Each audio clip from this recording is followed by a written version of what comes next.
Welcome to the Golden State Media Concepts Book Review Podcast. I'm your host, Sarah, and I am a bookworm to my core.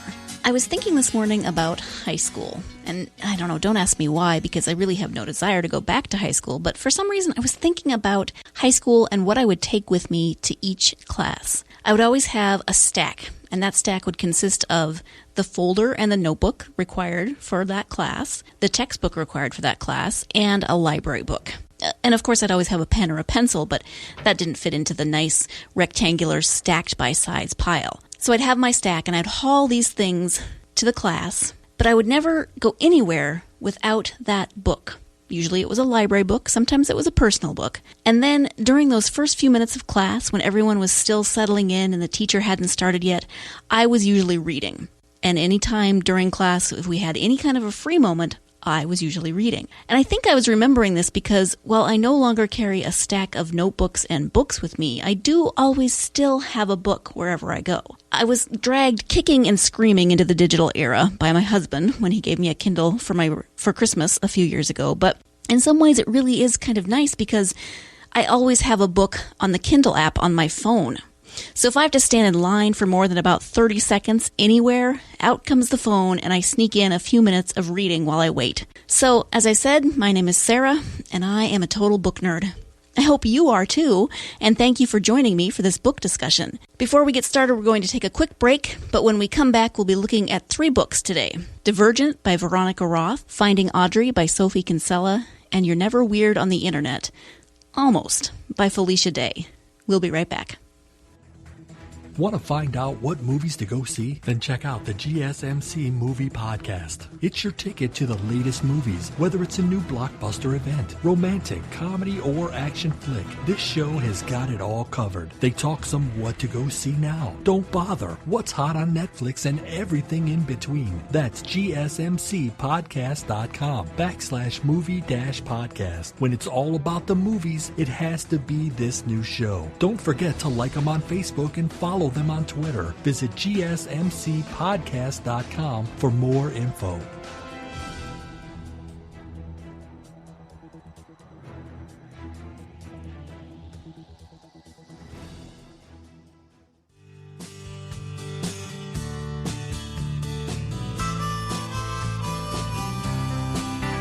Welcome back to the Golden State Media Concepts Book Review Podcast.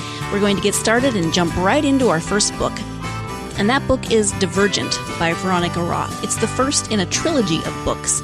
I was home in April, and in my hometown, my parents and my brother actually own the movie theater. So I always go to watch the movie, whatever's playing that weekend when I'm home. And in April when I was home, the movie happened to be the third movie of the Divergent series. And they're actually making 4. They've divided the third book into 2 movies, as so often is done lately. So I watched the third movie, and as I was watching it, I had no idea if the movie was that far off of the book or if I really didn't remember the book at all. It'd been a couple of years since I'd read the series, and so I decided to revisit the series when I got home. Like I said, it's been a couple of years since I'd read them initially, and I actually have them on audiobook as well, so I decided to listen to the books this time. I actually did remember a lot of the first book as I listened to it. We'll see how much I remember when I get to that third one and try to compare it to the movie that I saw. So before we talk a little more about that, here's the description according to the author's website. In Beatrice Pryor's dystopian Chicago, society is divided into 5 factions, each dedicated to the cultivation of a particular virtue: candor, the honest; abnegation, the selfless; dauntless, the brave; amity, the peaceful; and erudite, the intelligent. On an appointed day of every year, all 16-year-olds must select the faction to which they will devote the rest of their lives. For Beatrice, the decision is between staying with her family and being who she really is. She can't have both. So she makes a choice that surprises everyone, including herself. During the highly competitive initiation that follows, Beatrice renames herself Triss and struggles to determine who her friends really are. But Triss also has a secret, one she's kept hidden from everyone because she's been warned it can mean death. And as she discovers a growing conflict that threatens to unravel her seemingly perfect society, she also learns that her secret might help to save those she loves, or it might destroy her. So that's the description of the book. And as you noticed, it's a dystopian future set book. The dystopian genre is really popular right now, and this series fits well within that genre. As the description also says, the book does take place in Chicago sometime in the future after something catastrophic has happened in the world.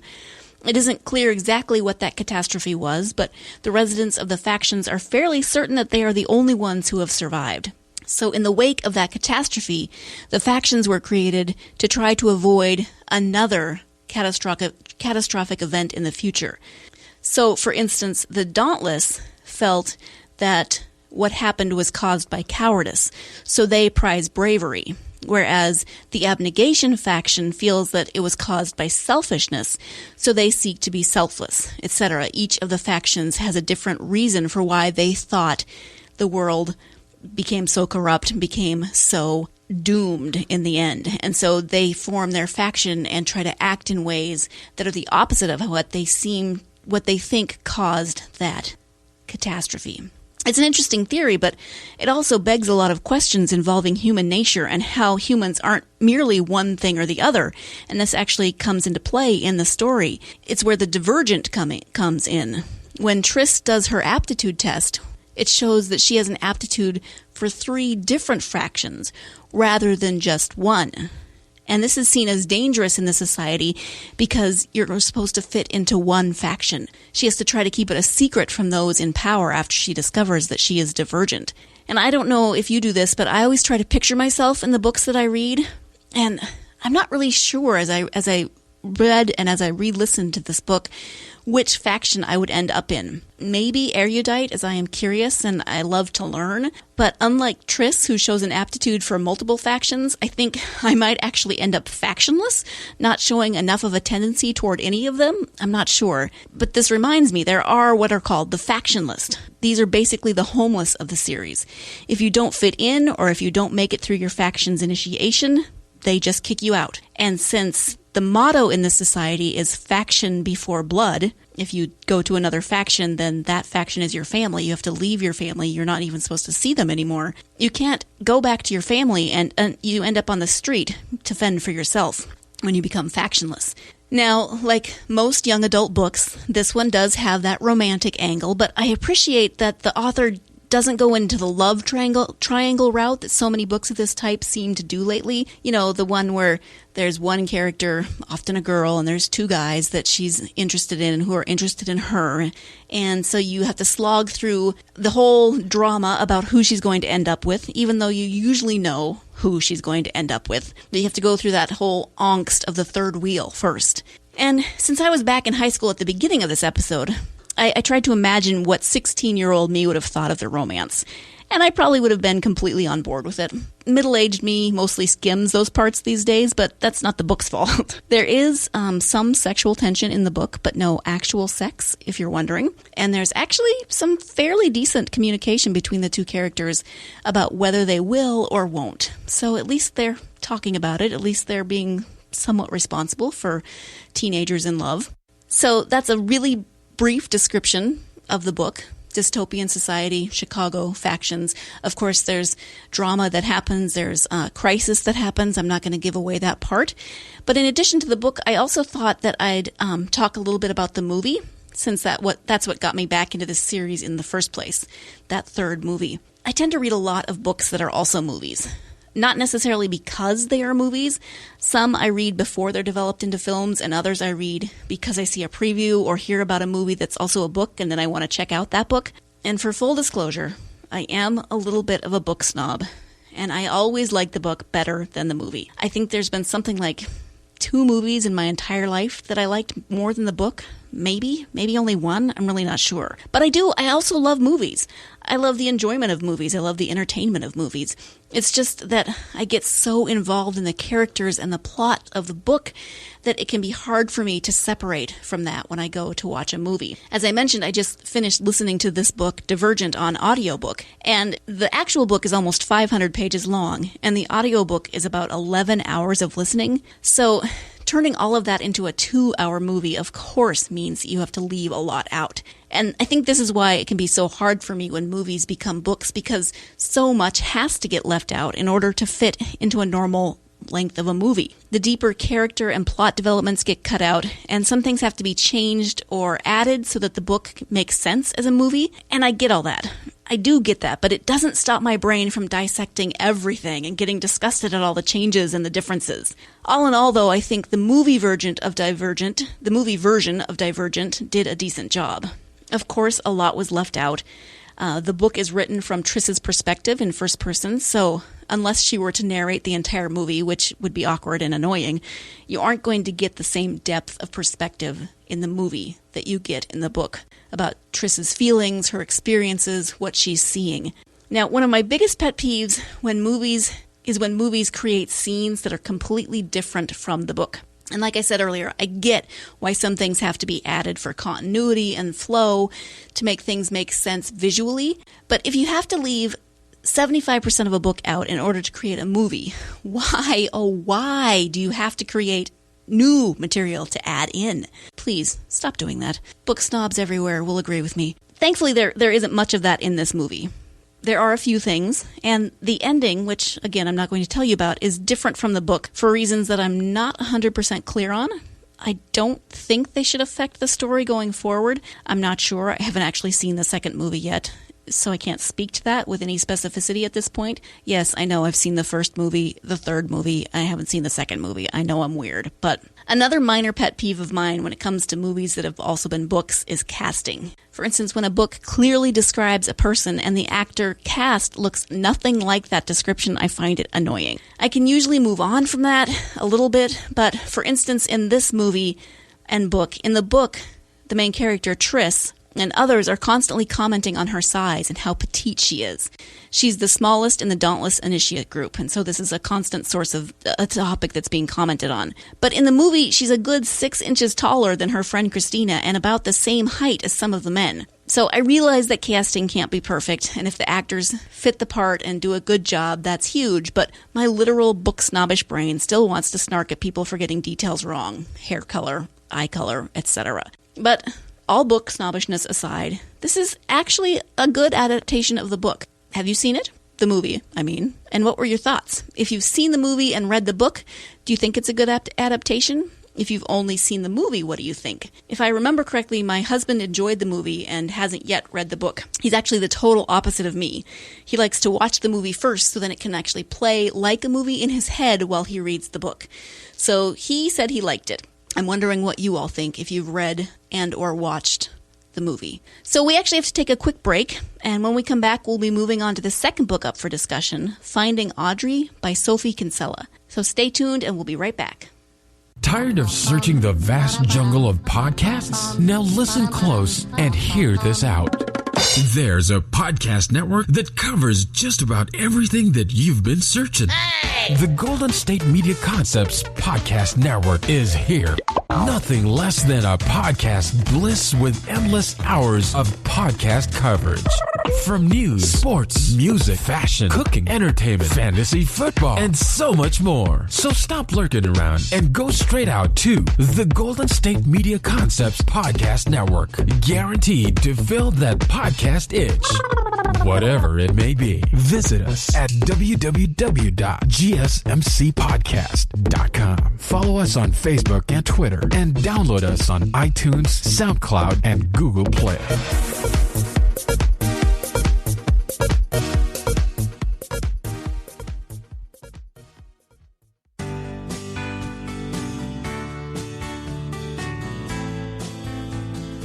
Welcome back to the Golden State Media Concepts Book Review Podcast. As I mentioned before the break, our next book is called Finding Audrey by author Sophie Kinsella. I really like Sophie Kinsella and have read most of her books. She's the author of the Shopaholic series, which you might have heard of, or you saw the movie that they based on the first book. She has a way of writing crazy, slightly over-the-top characters in ways that make you really want to root for them. I tend to find myself half annoyed, half admiring of many of her characters when I read her books. But I always seem to end up rooting for them in the end, and I'm rarely disappointed in her books when I'm done. They're always enjoyable. I always find myself getting sucked into the characters and the story, even if some of those characters I find a little crazy, a little over the top. She's great for escapist reading, or what you might call summer beach reading. She's fun and lighthearted, and it's easy to inhabit the world she creates and get involved in the characters that she develops. So this new book that I want to talk about today, Finding Audrey, is actually the first young adult novel that she's written, and it's my favorite so far of her books. I really liked it. On the author's website, Kinsella writes this about Finding Audrey.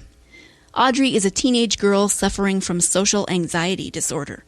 She has experienced bullying, and as a result has become virtually a prisoner in her own home. This is the story of her journey to recovery, with the help of a boy named Linus. It's sad in places, but funny and romantic too. I hope that you will find the story of Audrey and her chaotic family a funny and uplifting one. Audrey is brave, charming, and resourceful, and I hope she will inspire you as much as she has inspired me. I always fall in love with my heroines, but with Audrey I feel a special protective fondness too. So that's how Sophie Kinsella describes her own book, Finding Audrey. And like I said, I really liked this book.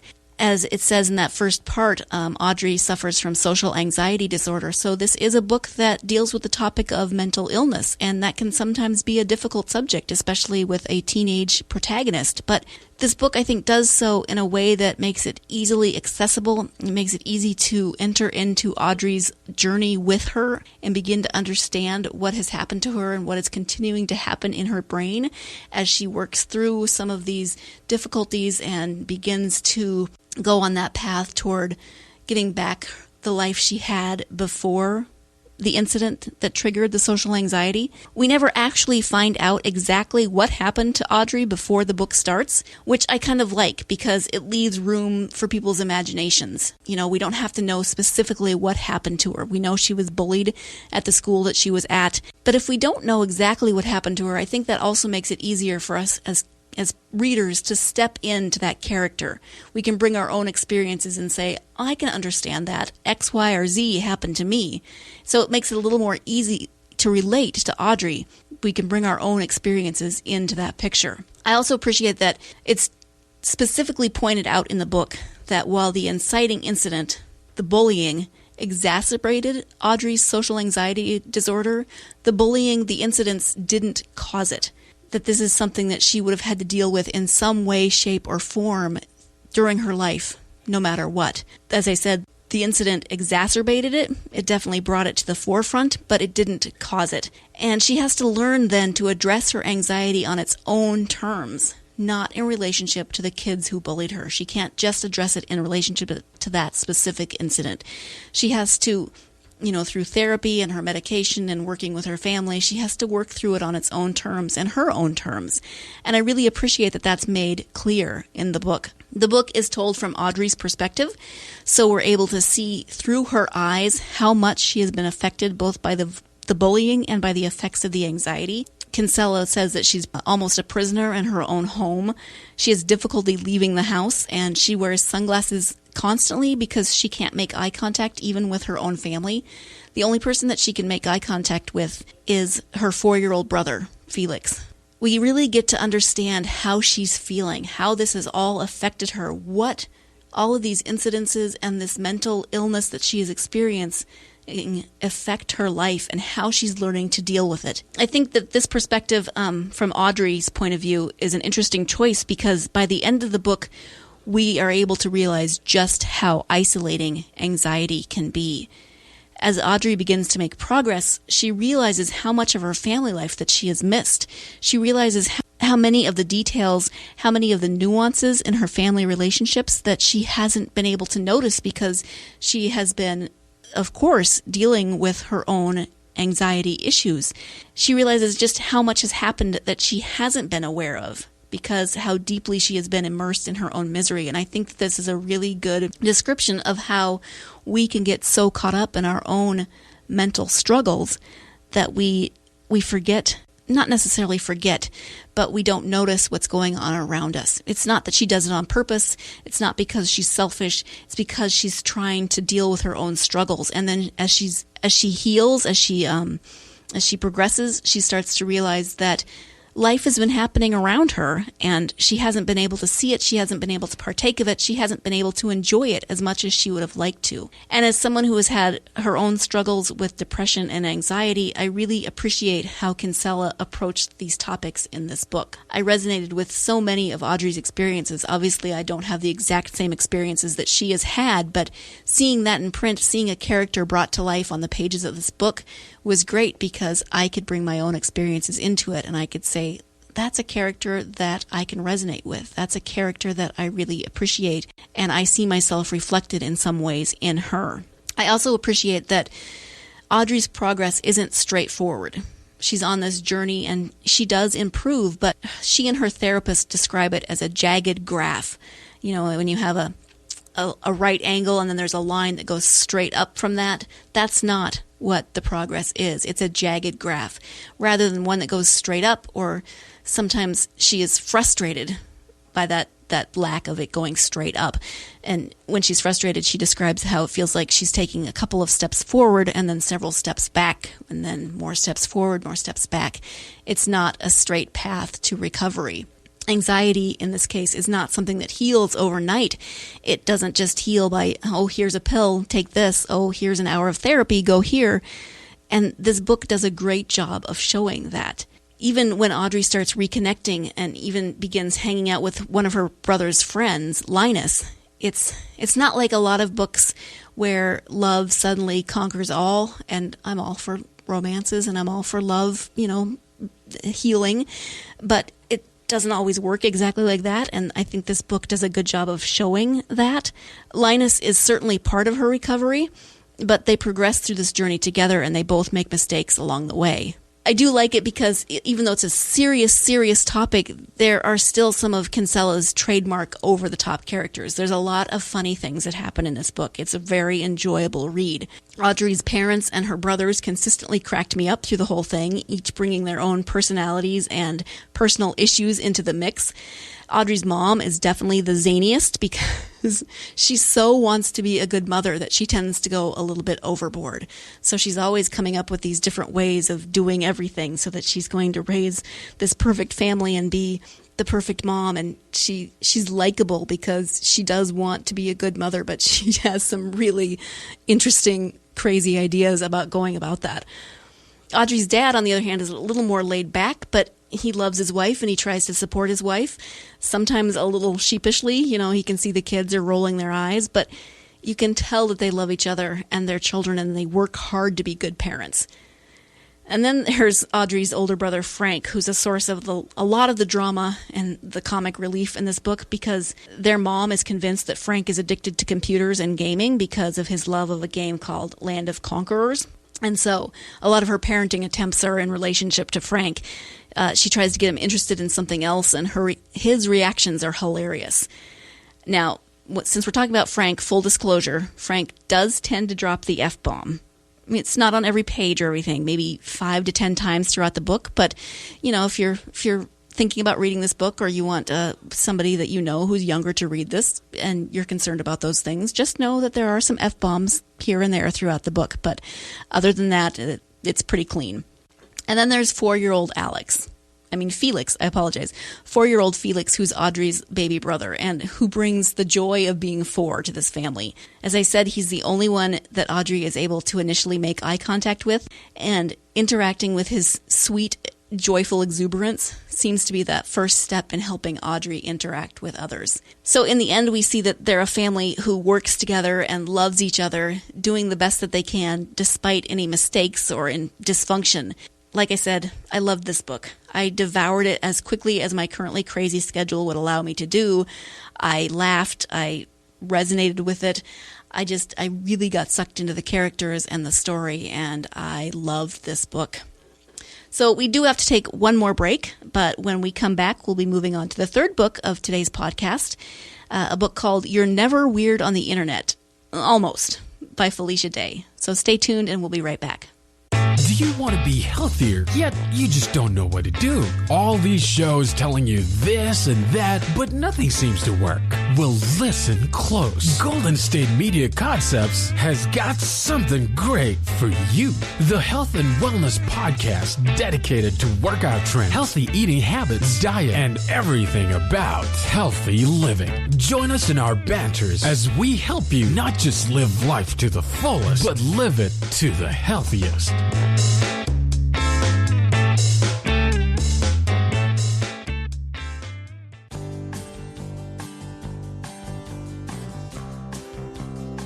Welcome back to the Golden State Media Concepts Book Review Podcast. As I mentioned before the break, the next book that we'll be talking about is by Felicia Day, and it's called You're Never Weird on the Internet, and then in parentheses, Almost. So this is another book that I discovered because of my nieces. I mentioned in the last show that I read a lot of books that are recommended to me by my family, and my nieces, who are almost 13 and 16, love Felicia Day because of her work on a television show called Supernatural. They're currently binge watching a lot of the seasons, and she apparently has a story arc in one of those seasons, and so they loved her on that. I love her because of her work on 3 Joss Whedon shows, Buffy the Vampire Slayer, Dollhouse, and Dr. Horrible's Sing-Along blog, which is fantastic, and you should check it out sometime. So the nieces mentioned that Felicia Day, this actress that we love, had written a memoir and that they wanted to read it. And they said they saw it in their library and that they both wanted to read it. And then as I was in the airport on the way home, I love to wander through the bookstore whenever I'm in the airport or anywhere really. I saw the book, and so I flipped through it a little bit and read the dust jacket, and I definitely wanted to read it even more then. So checked it out from the library when I got home, and I was sucked in pretty much from the first page. I mean, if a book's first few pages have me laughing a lot, it's usually a good bet that I'm going to like the whole thing. So let me read you the description of the book. And this is from the author's website. It says, when Felicia Day was a girl, all she wanted was to connect with other kids, desperately. Growing up in the Deep South where she was homeschooled for hippie reasons, she looked online to find her tribe. The internet was in its infancy, and she became an earlier adopter at every stage of its growth, finding joy and unlikely friendships in the emerging digital world. Her relative isolation meant that she could pursue passions like gaming, calculus, and 1930s detective novels without shame, because she had no idea how uncool she really was.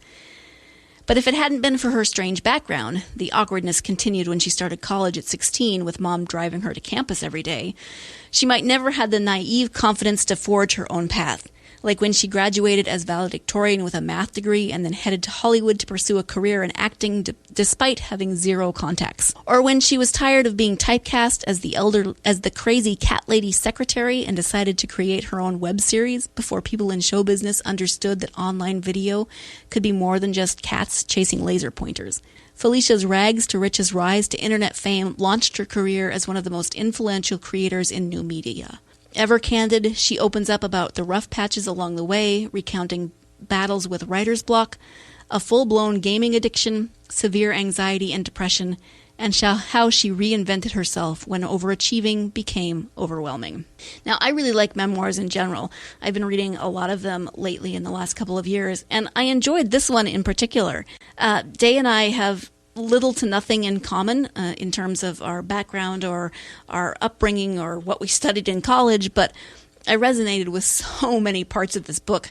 I loved her honesty in describing the awkwardness of her childhood. I recognized some of my own awkwardness there. Like I said, we had different childhoods, but I experienced my share of awkwardness, that's for sure. As the description above that I read earlier said, Day is a gamer. And so a lot of video and internet gaming stuff went over my head a little bit, but this is because the only video game I ever really attempted, besides a brief foray into Mario Brothers, was Jeopardy on my brother's Nintendo in the 90s. I guess I was a nerd even in my gaming predilections. Day is actually able to describe even her gaming experiences in ways that make them relatable, because it's less about the game per se and more about the experiences of community, more about how the gaming made her feel, more about how gaming brought her into contact with others, etc. So we all go through experiences in our lives where it's easy to get caught up in community, or it's easy to get, focused on one thing. And so for Day, it's gaming, and it's easy then to get caught up in her writing, even if you aren't a gamer or don't understand the culture around video games, internet games, gaming in general. One thing that I really loved about this book is Day's determination.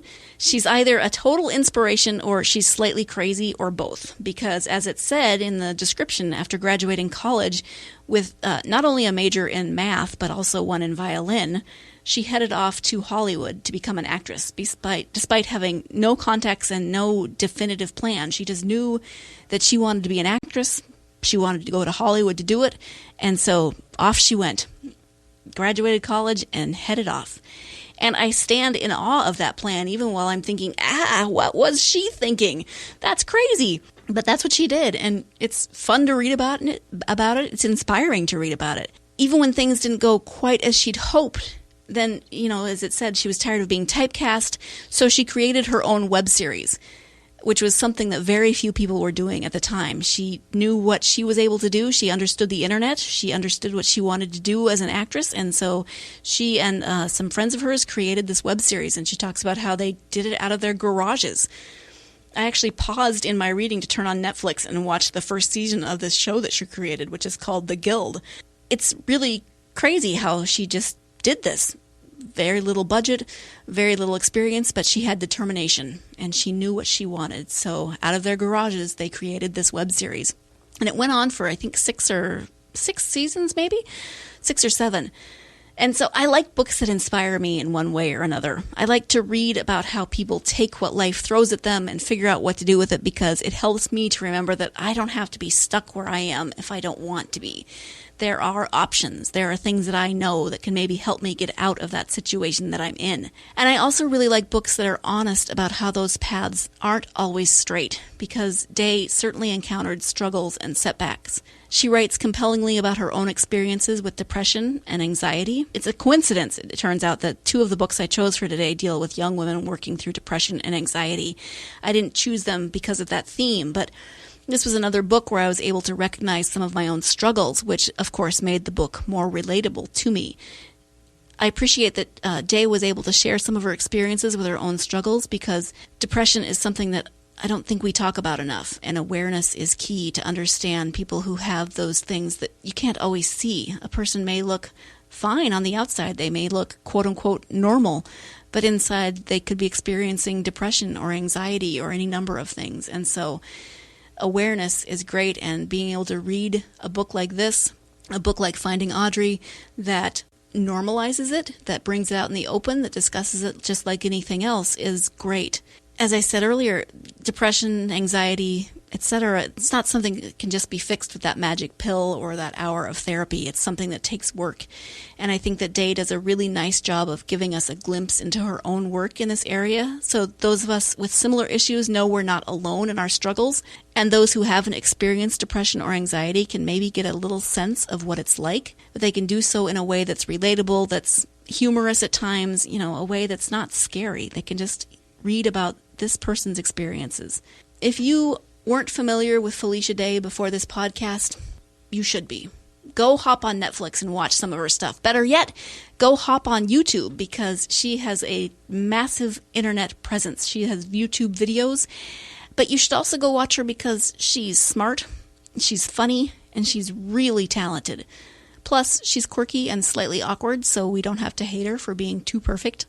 And yes, I'm being sarcastic, just in case you missed the sarcasm in my voice. I thoroughly enjoyed this book. I really liked it. I laughed again. I resonated. I enjoyed the heck out of it. I read it as fast as I possibly could. And if you're a fan of memoirs, or if you're a fan of smart, funny, talented women, then I think you'll enjoy this book too. And that, unfortunately, is all the time that we have today. Thank you so much for joining me on our discussion of Divergent by Veronica Roth, Finding Audrey by Sophie Kinsella, and You're Never Weird on the Internet, Almost, by Felicia Day. I hope you had as much fun as I did. Don't forget that you can learn more about the GSMC Podcast Network at www.gsmcpodcast.com. You can also subscribe to this podcast and all of our podcasts on iTunes, SoundCloud, and Google Play. And you can follow all of our podcasts again on Facebook, Twitter, and Tumblr. I hope you will join me again next time, but in the meantime, go get lost in a good book.